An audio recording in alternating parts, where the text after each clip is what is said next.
Merhaba arkadaşlar, örgü kanalıma hoş geldiniz. Kız bebeklerimiz için güzel modelli tığ işi bir pantolon yaptım. Bugün bu pantolon anlatımını sizlerle paylaşmak istiyorum. Bu pantolon örgüsü hem çok kolay hem de bakın gördüğünüz gibi çok güzel arkadaşlar. Gövde bölümünü yarım trabzan yapıyoruz. Bu bölümleri modelli yapıyorum. Ben bugün bu pantolonu bir bebek takımı için yaptım. Onun için bu bacak örgüsünde modeller yaptım. Bakın bu şekilde güzel tığ işi bir hırka yaptım. Bu hırkanın takımı olarak bu pantolon örgüsünü yaptım. Hırkada uyguladığım modeli pantolonda yaptım bakın. Çok şirin ve çok şık oldu. Bu hırkanın takımı olarak yine güzel tığ işi bir şapka yaptım. Güzel bir bebek takımı oluşturdum.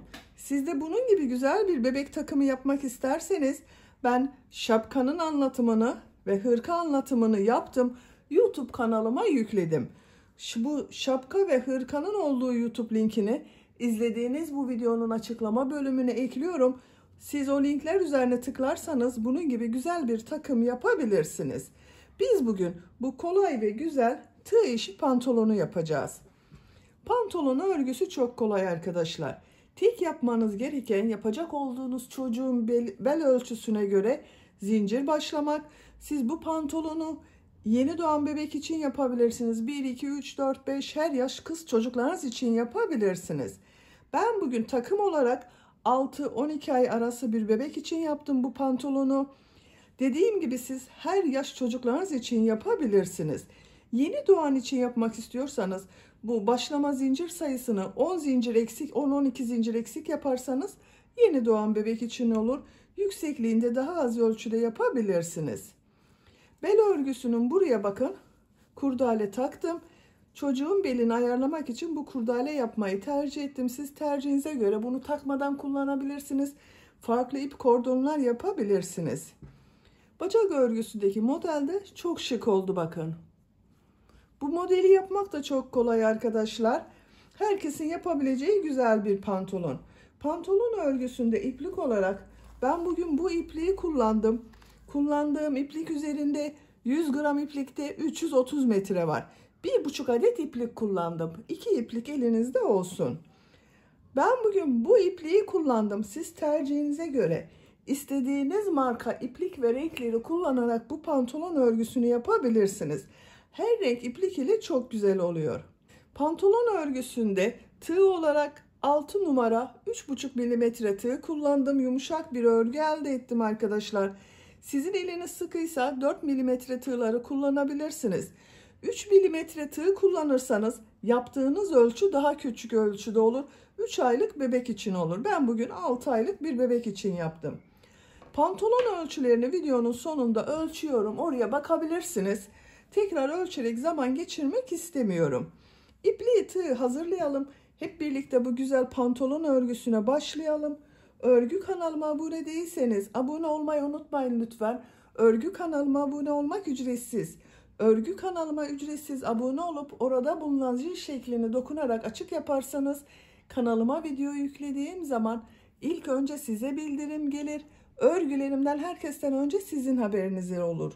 İzlediğiniz videolarıma beğeni ve yorumlarınızı yaparsanız çok sevinirim arkadaşlar. Beğeni ve yorumlarını yaparak destek olan bütün arkadaşlara ayrıca teşekkür ederim. Hepinize kolay gelsin. İyi çalışmalar. Örgüye zincir yaparak başlıyorum. İlk ilmeği ben bu şekilde yapıyorum. Zincirleri yapmaya başlıyorum. İlk önce bel örgüsünü yapacağız arkadaşlar. Çok sıkı yapmıyorum bakın zincirleri. 104 zincir yapalım. 104 zincir yaptım. Çok sıkı zincirler yapmadım. 104 zincirin kaç santimetre olduğunu ölçüyorum.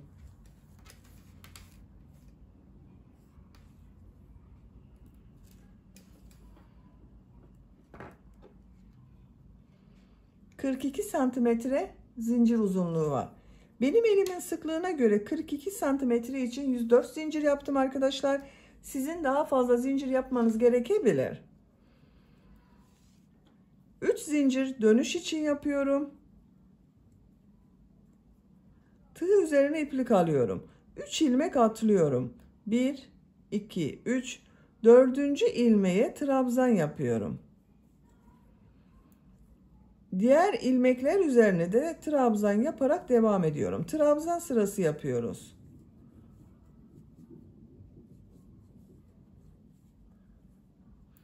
Bu sıra başında yaptığım 3 ilmek atlayarak yaptığımda bir trabzan. Sıra sonuna kadar devam edelim. Sıra sonuna kadar trabzanları yaptım. Bir sıra trabzan sırası elde ettim. Bu bir sıra üzerinde 104 trabzan var. Bunu birleştiriyorum arkadaşlar. Bakın şu şekilde elimle düzeltiyorum. Bu ilmek ile ilmek kaydırma yaparak sırayı birleştiriyorum. Artık yuvarlak olarak devam edeceğiz. Bu sırada bu yaptığım trabzanları bir düz bir ters boşluktan alıp trabzan yapıyoruz. 2 zincir yapıyorum. Tığ üzerine iplik alıyorum. İlk trabzan boşluktan alıyorum. Trabzan yapıyorum. Tekrar tığ üzerine iplik alıyorum. İkinci trabzanı ters taraftan şu şekilde boşluktan alıyorum. Trabzan yapıyorum. Düz taraftan boşluktan alıyorum. Trabzan yapıyorum. Ters taraftan boşluktan alıyorum. Trabzan yapıyorum.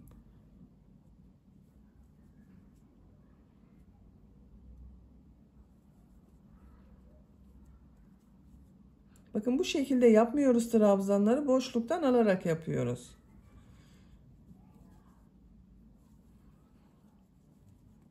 Kabarık bir görüntü elde ediyoruz. Burayı da birleştirelim. Bakın iplik ucu duruyor. Şuraya şu ilmeğe tığ takıyorum. İpliği çekiyorum. İlmek yapıyorum. Bakın birleşti. Sıra sonuna kadar devam edelim. Trabzanları bir düz bir ters boşluktan aldım. Trabzan yaptım. Sıra sonuna kadar tamamladım.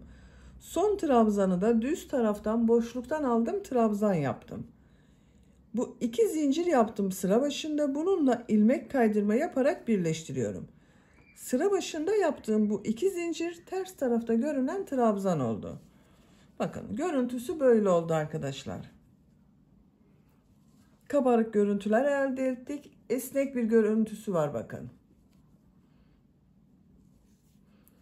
3. sıradayım. 2 zincir yapıyorum. Bu sırada bu trabzanları nasıl görüyorsam o yönde boşluktan alıyorum, trabzan yapıyorum. Düz tarafta görüyorum. Düz taraftan boşluktan alıyorum, trabzan yapıyorum. Ters tarafta görünüyor. Ters taraftan boşluktan alıyorum, trabzan yapıyorum.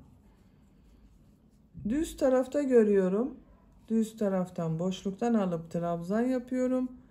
Ters taraftan boşluktan alıyorum, trabzan yapıyorum.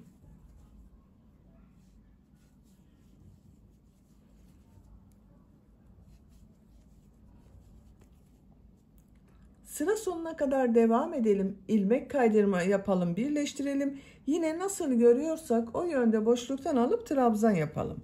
Bu bel örgüsünü tercihinize göre 4, 5, 6 sıra istediğiniz kadar bu şekilde tekrarlayarak tamamlayalım. Bel örgüsünü 5 sıra olarak tamamladım. 1, 2, 3, 4, 5. Genişliğini ölçüyorum.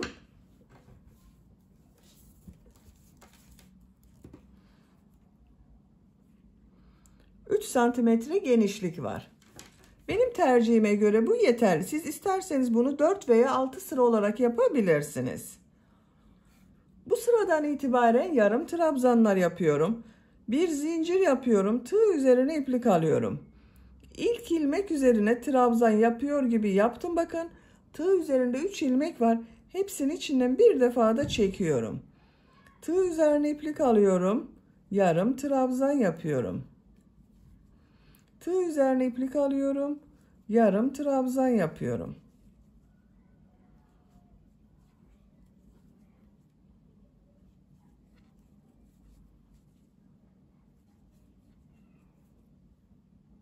Sıra sonuna kadar devam edelim. Yarım trabzanlar yaparak sıra sonuna kadar tamamladım.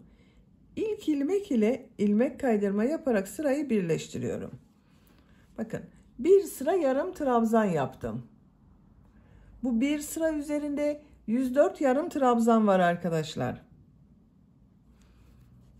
Bir zincir yapıyorum. Tığ üzerine iplik alıyorum. Yine her ilmek üzerine bir yarım trabzan yapıyorum.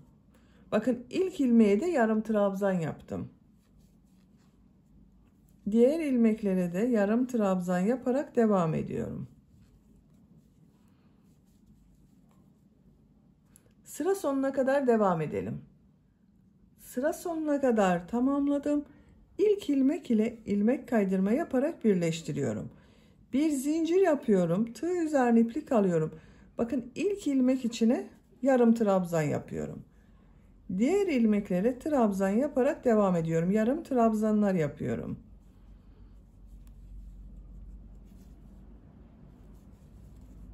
Bakın, görüntüsü böyle oluyor.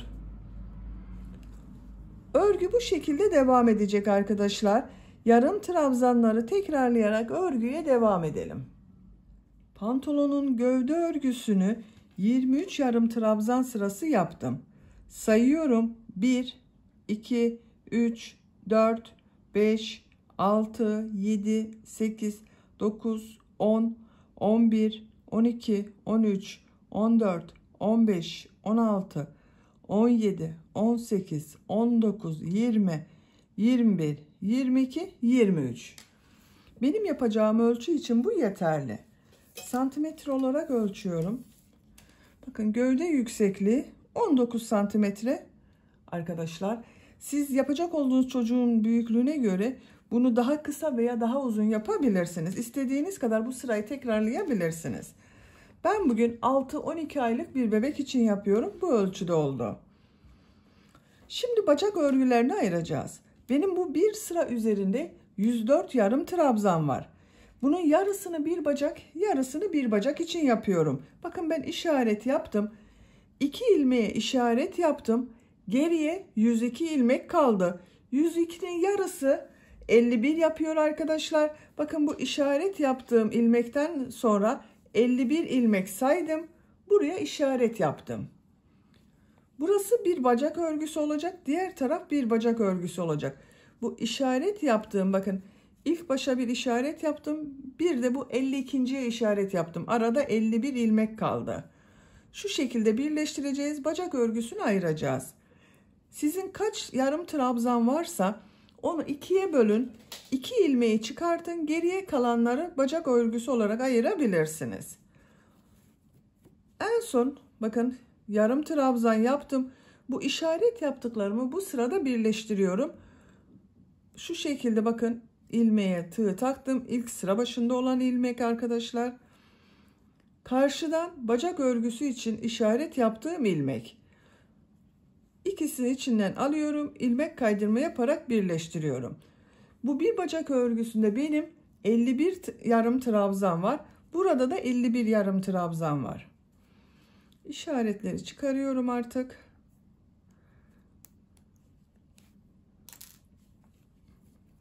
Bakın, bu orta bölümü birleştirdik. Bir zincir yapıyorum. Tığ üzerine iplik alıyorum. Aynı ilmeğe yapmıyorum bakın. Yanında bulunan ilmeğe yarım trabzan yapıyorum. Diğer ilmeklere yarım trabzan yaparak devam ediyorum.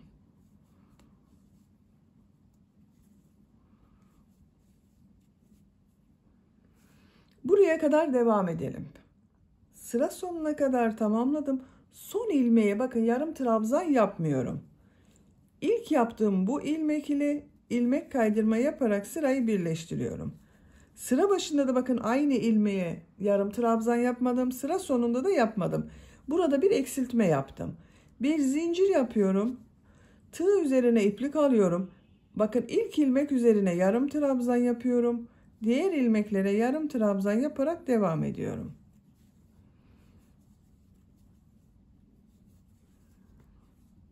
Sıra sonuna kadar devam edelim. Sıra sonuna kadar tamamladım. Bakın, son ilmeği de yarım trabzan yaptım. İlk ilmek ile ilmek kaydırma yaparak sırayı birleştiriyorum. Bakın bacak örgüsü bu şekilde belli oldu arkadaşlar. Bir zincir yapıyorum. Tığ üzerine iplik alıyorum. Yarım trabzan yapıyorum. Yine her ilmek üzerine bir yarım trabzan yapıyorum. Bacak örgüsü çok dar olsun istemiyorum. Çok fazla kesme yapmıyorum. Bakın bacak genişliği bu şekilde olacak. Pantolon olacak arkadaşlar. Biraz dar olsun istemiyorum. Bu bacak örgüsü bu sayı ile devam edecek. Şimdi diğer bacak örgüsünde başlayalım. İki bacak örgüsünü birlikte devam ederiz. İpliğin diğer ucunu çıkardım. Bakın buradan ipliği bağlıyorum. Bu birleştirme yaptığım ilmekten.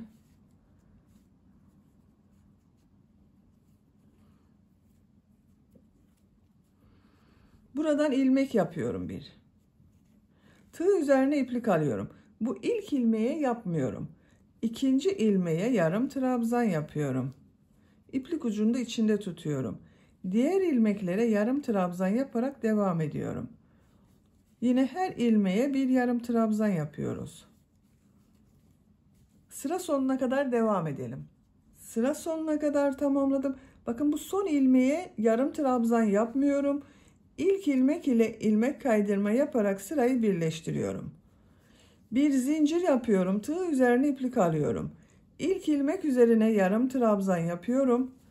Diğer ilmekleri de yarım trabzan yaparak devam ediyorum. Sıra sonuna kadar devam edelim. Sıra sonuna kadar tamamladım. Son ilmeğe de yarım trabzan yaptım. İlk ilmek ile ilmek kaydırma yaparak sırayı birleştiriyorum. Bir zincir yapıyorum. Tığ üzerine iplik alıyorum. Aynı ilmek içine yarım trabzan yapıyorum. Diğer ilmeklere yarım trabzan yaparak devam ediyorum. Bu bacak örgüsü de bu şekilde devam edecek arkadaşlar. Her iki bacak örgüsünü devam edeceğiz. Bir bacak örgüsünün kaç santimetre olduğunu ölçüyorum genişliğinin. 13 santimetre, bakın benim bir bacak örgüsü 13 santimetre. Çok dar olsun istemiyorum. Bu genişlik bakın yeterli. Siz daha dar olsun istiyorsanız burada bakın sıra başında ve sıra sonunda bir iki ilmek kesme yapabilirsiniz. Biz sadece ilk sırada ilk ilmeğe ve son ilmeğe yarım trabzan yapmadık. 2 ilmek kesme yaptım. Bakın bu şekilde devam ediyor. İki bacak örgüsünü yapacak olduğunuz çocuğun büyüklüğüne göre sırayı tekrarlayarak devam edelim. Bacak örgüsünü ben tamamladım. Bakın bu şekilde uç bölümü modelli yaptım.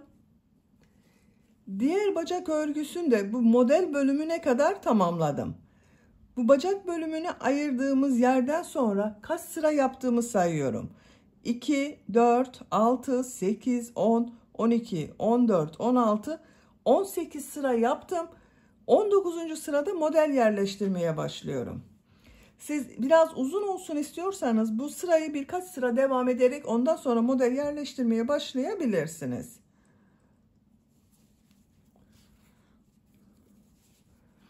En son ilmek kaydırma yaparak bakın birleştirdim. Bir zincir yapıyorum. Tığ üzerine iplik alıyorum. Bir ilmek atlıyorum. İkinci ilmeğe 6 trabzan yapıyorum. Bu modelleri yapıyoruz arkadaşlar. Aynı ilmeğe 6 trabzan yapıyorum.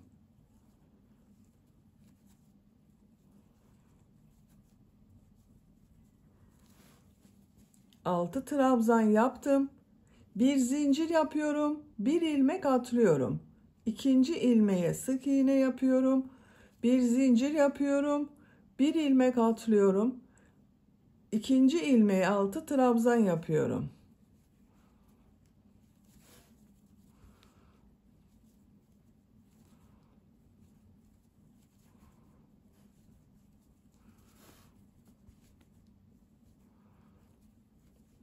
Altı trabzan yaptım. Bir zincir yapıyorum. Bir ilmek atlıyorum.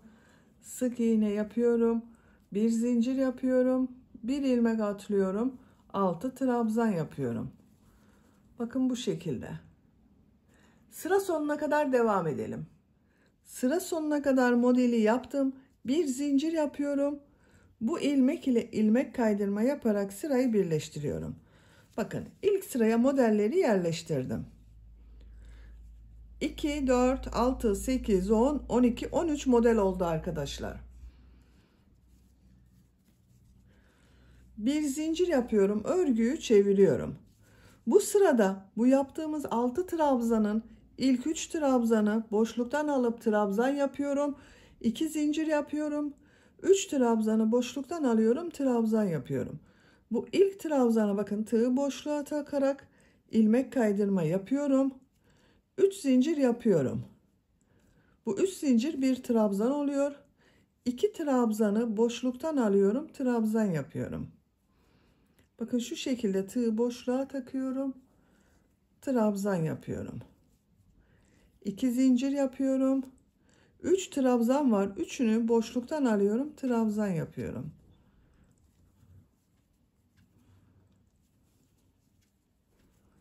Bakın düz tarafının görüntüsü bu şekilde oluyor. Kabarık bir görüntü elde ediyoruz. Tığ üzerine iplik alıyorum. Bu 6 trabzanın ilk 3 trabzanı boşluktan alıp trabzan yapıyorum. 2 zincir yapıyorum. 3 trabzanı boşluktan alıyorum, trabzan yapıyorum.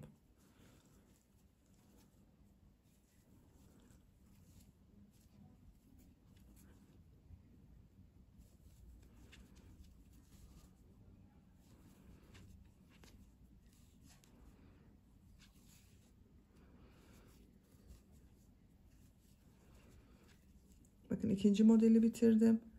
3 trabzanı boşluktan alıp trabzan yapıyorum.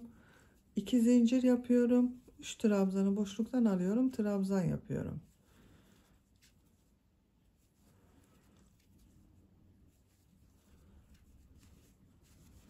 Bakın düz tarafın görüntüsü bu şekilde. Sıra sonuna kadar devam edelim. Sıra sonuna kadar tamamladım. Son yaptığım modeli bu ilk yaptığım model ile ilmek kaydırma yaparak birleştiriyorum. Burada 3 zincir yaptım. 3. zincire tığ takıyorum. İlmek kaydırma yaparak sırayı birleştiriyorum. Bir zincir yapıyorum. Örgüyü çeviriyorum. Tığ üzerine iplik alıyorum. Bu model ortasında bulunan 2 zincir üzerine 6 trabzan yapıyorum. Bu ilk yaptığımız sırayı yapıyoruz.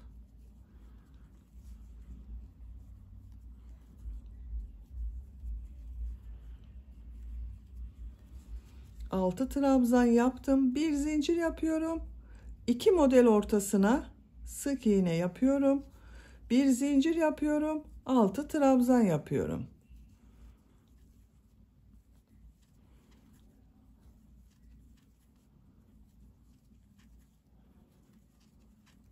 Bir zincir yapıyorum. 2 model ortasına sık iğne yapıyorum. Sıra sonuna kadar devam edelim. Modelleri sıra sonuna kadar yaptım. Bir zincir yapıyorum. Bu ilmek ile ilmek kaydırma yaparak birleştiriyorum. Bir zincir yapıyorum. Örgüyü çeviriyorum. Bu modelin ilk trabzana ilmek kaydırma yaparak bakın boşluktan yaptım. 3 zincir yapıyorum. 2 trabzanı boşluktan alıyorum. Trabzan yapıyorum. 2 zincir yapıyorum. 3 trabzanı boşluktan alıyorum, trabzan yapıyorum. Diğer modele de 3 trabzanı boşluktan alıp trabzan yapıyoruz. Bakın bu şekilde devam edecek arkadaşlar. Bakın bu bacak örgüsünü 1, 2, 3 modeli tam bitirdim. 4. modelde bu 6 trabzan yaptığım sırada bitirdim. Bu bacak örgüsünde aynı şekilde bakın 4. modele kadar tamamlayalım. Model sırasını tamamladım. 1, 2, 3 sırayı tam bitirdim. 4. sırada bu 6 trabzan yaptığım sırada bitirdim. İlmek kaydırma yaparak birleştirdim arkadaşlar. Pantolonun örgüsünü bitirdim. Bakın şu şekilde çok güzel oldu. Bel örgüsünün buraya ben kurdale taktım. Siz tercihinize göre bu kurdaleyi takmadan sade kullanabilirsiniz. İp kordonlar tercih edebilirsiniz. Bebeğin belini ayarlamak için ben bu şekilde bir kurdale yapmayı tercih ettim. Bitmiş olarak size ölçülerini söylüyorum. Tam yüksekliğini ölçüyorum. 40 santimetre yükseklik var. Bacak ölçüsünü ölçüyorum. 20 santimetre bacak uzunluğu var arkadaşlar. Genişliğini ölçüyorum. Bacak genişlik 13 santimetre. Bel örgüsünün buradan gövde genişliğini ölçüyorum. 26 santimetre. Ben bugün 6-12 ay arası bir bebek için yaptım. 1 yaş bebeğe çok rahat olur arkadaşlar. Çok aşırı kilolu olmazsa 1 yaşındaki bebeğe çok güzel olur. Beni dinlediğiniz ve izlediğiniz için hepinize çok teşekkür ederim. Örgü kanalıma abone değilseniz abone olmayı unutmayın lütfen. Örgü kanalıma abone olmak ücretsiz. Örgü kanalıma ücretsiz abone olup orada bulunan zil şeklini dokunarak açık yaparsanız kanalıma video yüklediğim zaman ilk önce size bildirim gelir. Örgülerimden herkesten önce sizin haberiniz olur. İzlediğiniz videolarıma beğeni ve yorumlarınızı yaparsanız çok sevinirim arkadaşlar. Sizlerle yeni örgülerde görüşmek dileğiyle. Hoşça kalın, sevgiyle kalın.